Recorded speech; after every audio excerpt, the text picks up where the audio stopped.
Hey, what's up? I'm the Kind Assassin. Welcome back to my series on the Acolyte. This is episode 2, Revenge and Justice. Really quickly, I just want to share something. I do know that I have a flaw when I do these videos.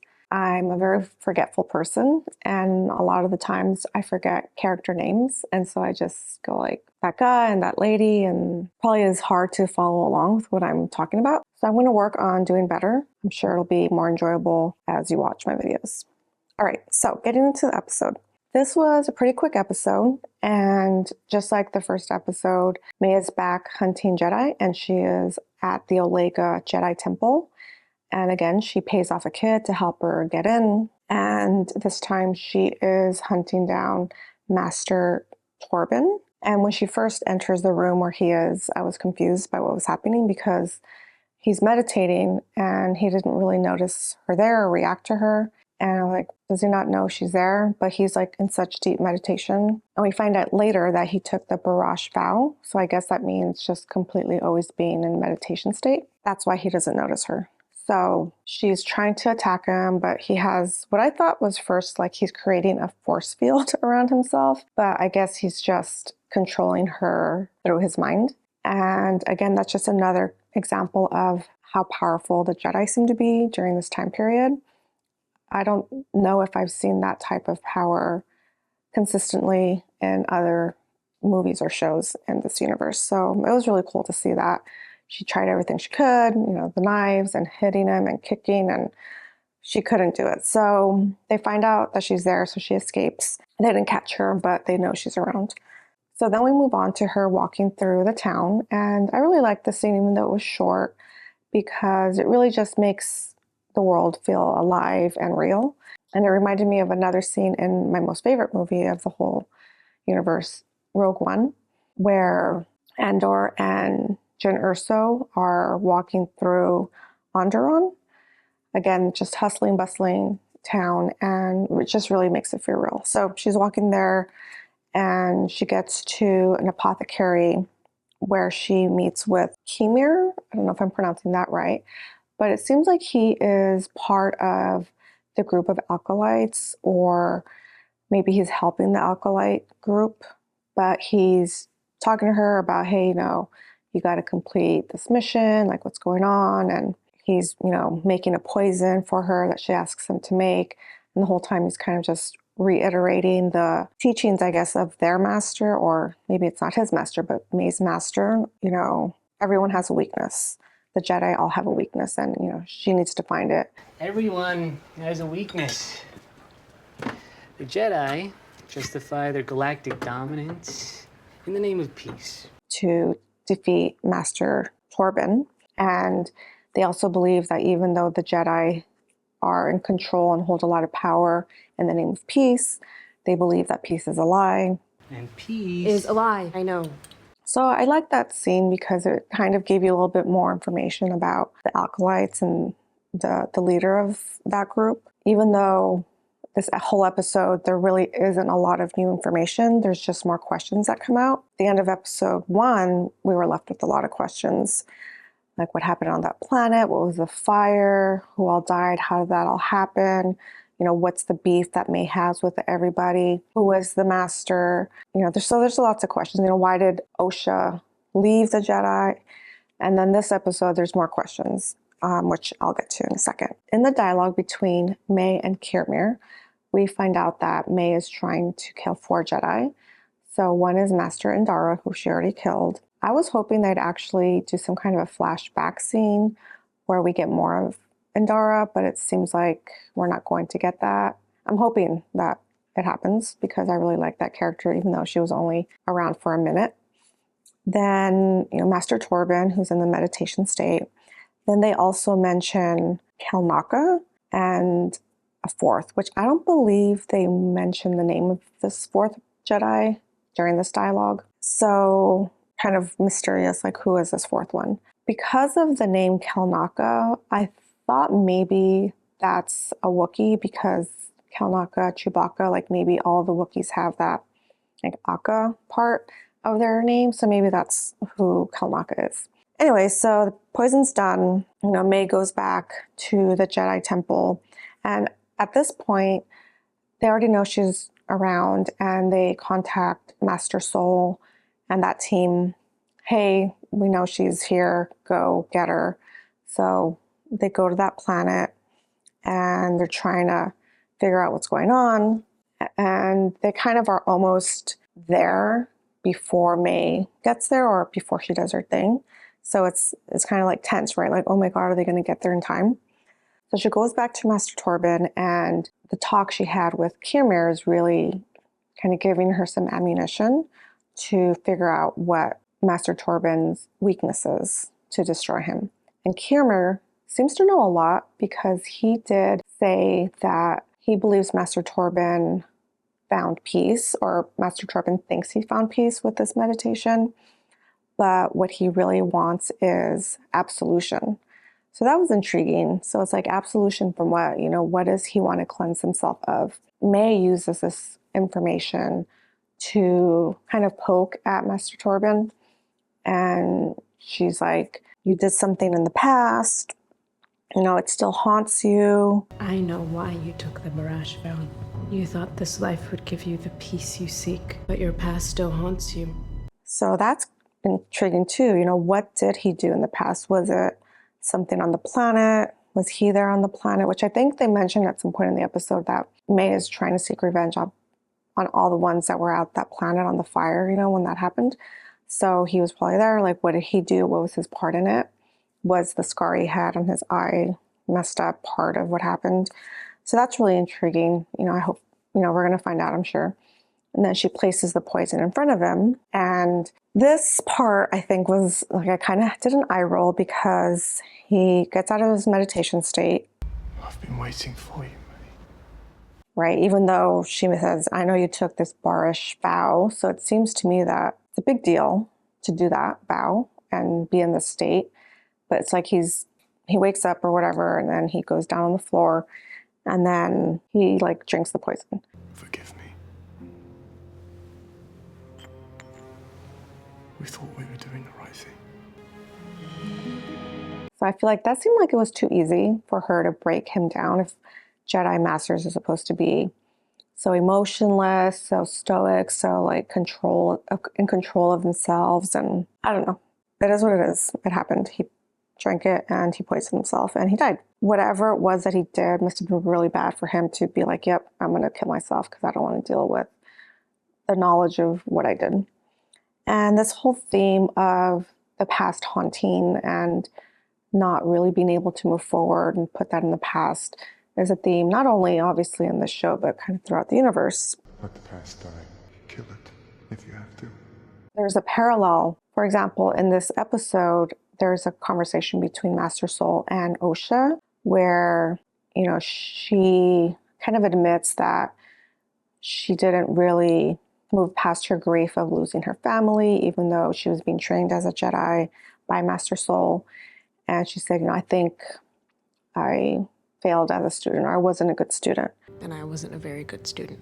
So she's carrying a lot of grief and pain, and she's not moving past it. So it's haunting her, just like whatever Master Torben did is haunting him. But on the flip side, Master Soul said, well, maybe I wasn't a good teacher. Perhaps I wasn't a very good teacher. So it seems like he also has a lot of regrets about not really being able to, I guess, help Osha move past her grief and really bring her into the fold of the Jedi Knights or Masters. So definitely lots of baggage all around. The team gets there. They see that he's dead. Osha is there first, and it kind of looks fishy again, like, what are you doing here? But then Yord, the knight, he was like, no, I was following her. She's innocent. She didn't do it. My sights were on her the entire time. You know, May is the one that did this. They're like, okay, we need to figure out, regroup.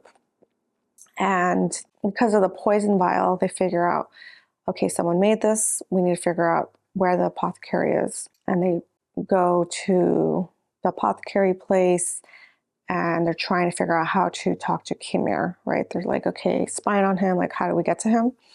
And then the Padawan says, oh, we should send Osha in disguised as May, because obviously they're twins. So speaking of twins, I thought it was pretty funny or interesting or whatever that even though May and Osha got separated at, well, not at birth, but when they were like 8 years old or whatever, that they kind of still have the same hairdo? Is it because they're twins and they kind of still, I don't know, sense each other? That's why they look the same? Or is it because May was spying on Osha and like wanted to look like her so that she fools everybody? Even though May does have kind of like longer hair a little bit. I just thought that was funny. Obviously, it's probably just easier for costume design to have the actress like have one hairstyle. I think they just put like extensions to make it look long. So anyways, getting back to the story, as Osha is walking into the apothecary to talk to Khmer, there's a funny scene where Yord says, I have a bad feeling about this and it's a trap. I have a bad feeling about this. What if this guy's lying? What if this is a trap? So it's just a nice callback to the original movies when Han Solo I have a really bad feeling about this. and Admiral Akbar said that. It's a trap! It was just funny. Then Osha does get some information out of Khmer. They come, swoop in, like, hey, you need to tell us where May is, what's going on, da da da. And Khmer tells them she's going to come back here. So they kind of lie in wait. And this is when there's a cool showdown between Master Soul and May. Now, before that showdown happens, Master Soul and Osha have a conversation where basically Osha figured it out, right? Indara, Torben, Kelnaka, and you. She wants to kill you. She knows that Master Soul is the fourth Jedi that May is trying to kill. And so she's like, you shouldn't go out there. She's trying to kill you. You could be killed right now. He's like, no, I need to bring her back. So there's this dedication, I guess, to the good in people. So that reminded me of Qui-Gon Jinn and Obi-Wan believing in Anakin. They kept thinking the good is going to prevail, or he's the chosen one. You are the chosen one! And we got to support him at all costs. So still this idea of the Jedi that just believing in the good, right? And so anyway, so Master Soul goes, cool fight scene.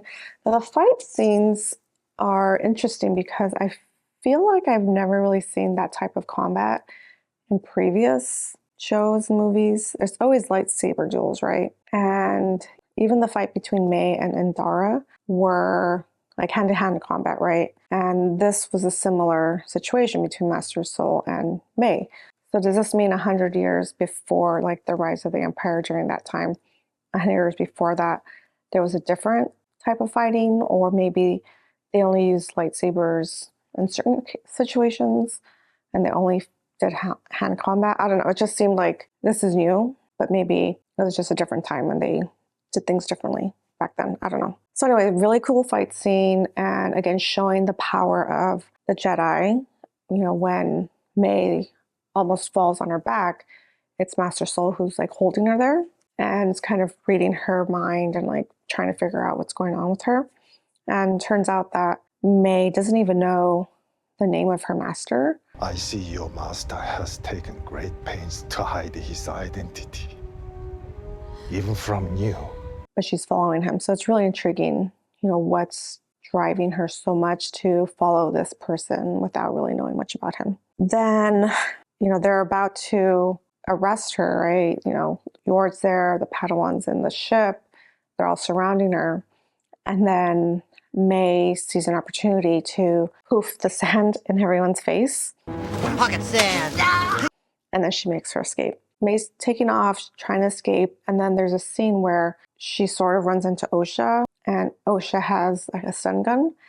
And they just look at each other, and it's super emotional, right? I think Osha had tears in her eyes, and May's in the car about to leave, and Osha shoots, but she misses her. May drives away, and Osha shoots again, and she misses. So is she a bad shot, or did she let her go on purpose?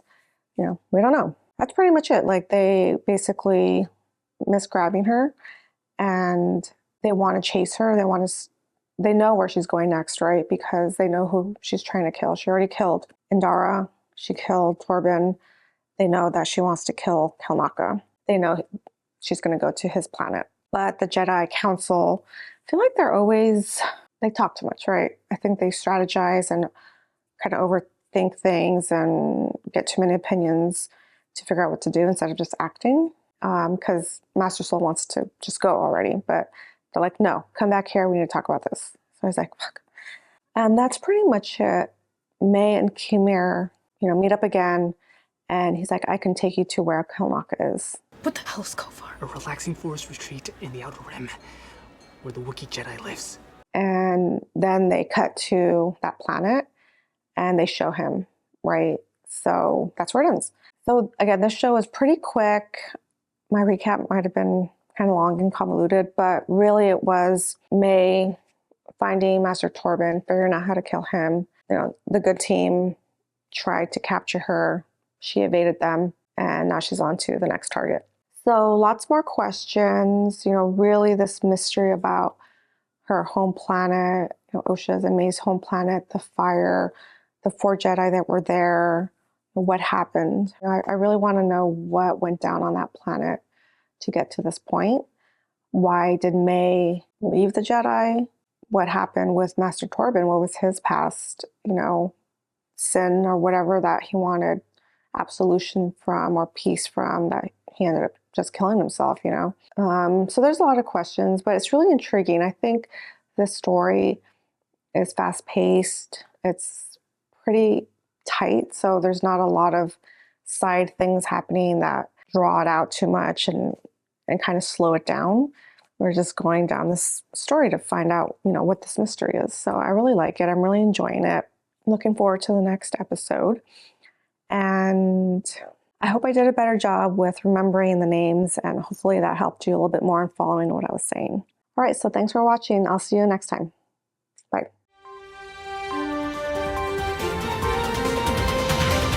Oh, also, me and Steve did go to Disneyland yesterday, and we thought there would be pips everywhere in Star Wars land. And come to find out, 0. Nada. And we're like, what the? It would be a perfect opportunity to sell them, especially in that droid laboratory or factory, because the Acolyte had just released, and it's a cute droid. I think kids would love it, even adults would love it. But no pips. So we were pretty disappointed, surprised. Anyways, just wanted to give you that update. No pips at Disneyland. All right, peace.